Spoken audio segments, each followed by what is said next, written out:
Tara Clark, Cody's mother, wants to be clear. She's not coming forward seeking sympathy for her son.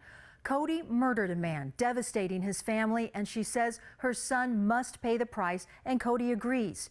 Tara told me she desperately tried to get help for her son, a combat soldier, months before the murder. Her claims confirmed in Cody's medical records. And now she's speaking out in hopes of preventing a tragedy like this from happening again.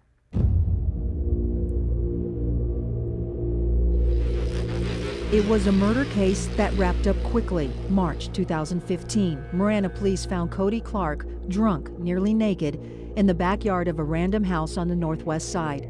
His clothes covered in blood that clearly wasn't his. He's pictured here smiling. Cody told police he had no idea what happened. More than a mile away, here in the desert, his friend Austin Gann is found slumped over in the front seat of his car, shot in the back of the head. Within a few hours, Marana police made the murderous connection during an interrogation. Your gun is found outside of Austin's vehicle, and Austin's been shot in the back of the head. No way. Oh my God. Cody told detectives he couldn't remember anything after a long night of heavy drinking. Yeah, I probably had 7 or 8 beers and anywhere from 9 to 10 shots of liquor. But as the interrogation continued, Cody's seemingly foggy mind cleared with each passing minute, and he eventually confessed to the crime. A detective asks, "How many times did you shoot?" Cody replies, "It had to have been twice, 2 shots." A jolt surged through Tara Clark after police let her know her son murdered a man. That they had found a body in a car and that my son had shot and killed somebody. At the moment, I really don't think I processed it. I think I was in shock for a while. I just remember, crying hysterically and not being able to stop. Before the sentencing, she had seen all the crime scene photos, the bloody clothes, liquor bottles, this bullet hole, and Austin's body. Is that his gun? That's his gun. It's got a special engraving from the military on one side. It says 101st. The 101st Airborne Division, one of the most deployed and recognized units of the U.S. Army. This is a family picture of Cody taken in 2012, just before shipping off to war to join the 101st. We wanted to take a picture, God forbid, in case something happened and he didn't come home. It was a 9-month infantry deployment in Afghanistan, where he had experienced extensive combat exposures, including IED explosions, grenades, landmines, a blow to the head that knocked him out, and he received numerous commendations. After serving 4 years in the Army, Cody made it back home, alive, but he was not nearly the same man. It took less than a day for Tara to notice a disturbing dark shift in his demeanor. He had become more isolated, easily agitated, and always armed. Did you have your gun with you? Yes, I did. Why? I was forced to have it. And Cody drank a lot, becoming a closet drinker as he struggled to find a job and readjust to civilian life. They trained him wonderfully to go off to war, but nobody trains them once they come home. What do? He got depressed. He had so much anxiety. He drank every single day, all day long. At times, he ended up at bars where he had violent outbursts.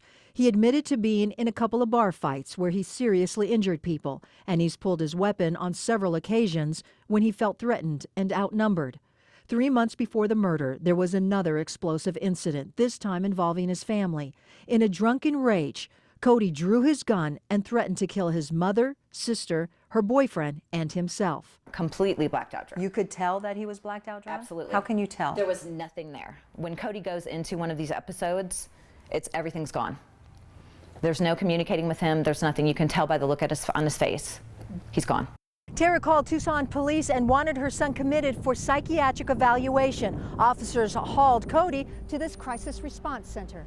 Medical records show Tara told the staff that Cody suffers from depression, anger, rage, nightmares, drinking heavily, foul language, and threats when he gets mad.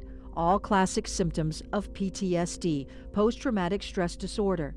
It was only after seeing his medical records that Tara discovered a traumatic trigger that could be behind her son's extreme drunken behavior and violent outbursts. They revealed a haunting experience that gives him recurring nightmares at least once a week. He did mention some things, but it was just bits and pieces, and he had to be extremely intoxicated to talk about it.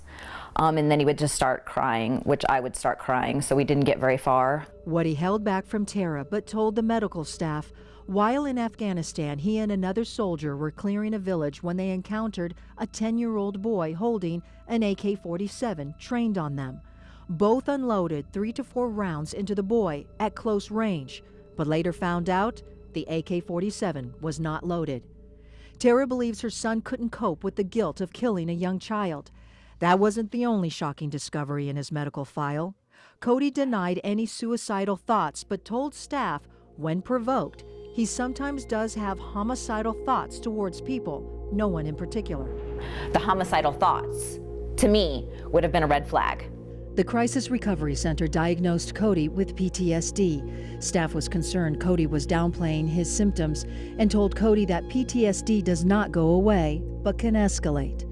The medical records show the staff encouraged Cody to seek help with his alcoholism and/or PTSD at the Tucson VA. What happened there and what led Cody to pull the trigger and kill his friend?